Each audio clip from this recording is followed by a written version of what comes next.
En imprégnant un tissu qui entoure la jambe, il facilite sa pénétration dans la gueule du reptile.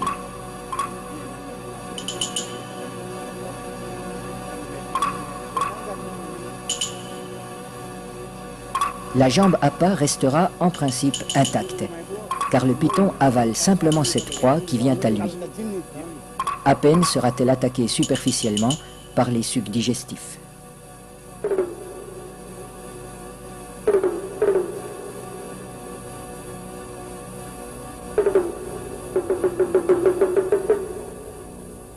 Cette chasse n'est pas sans risque.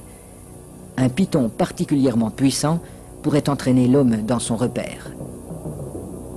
La jambe restée à l'extérieur limite ce danger, mais le pisteur court le risque d'être désarticulé.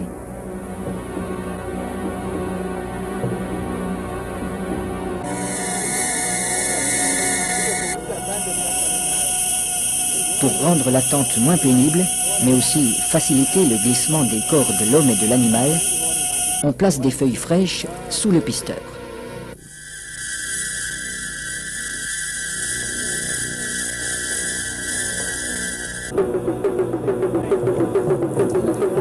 Sa jambe est déjà avalée au-delà du genou quand il commande qu'on le tire en arrière.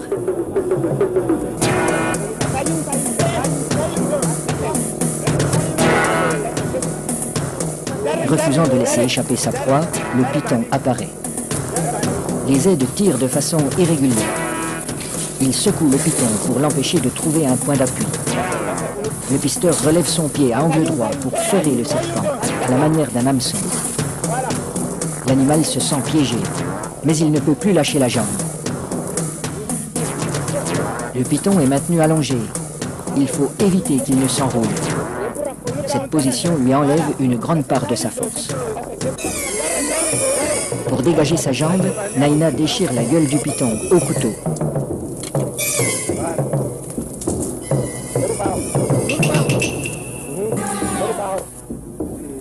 Puis, il lui tranche la tête. Les autres pisteurs relâchent progressivement le serpent.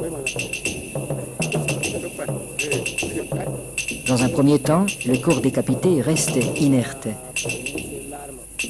Puis apparaissent des ondulations nerveuses de plus en plus puissantes.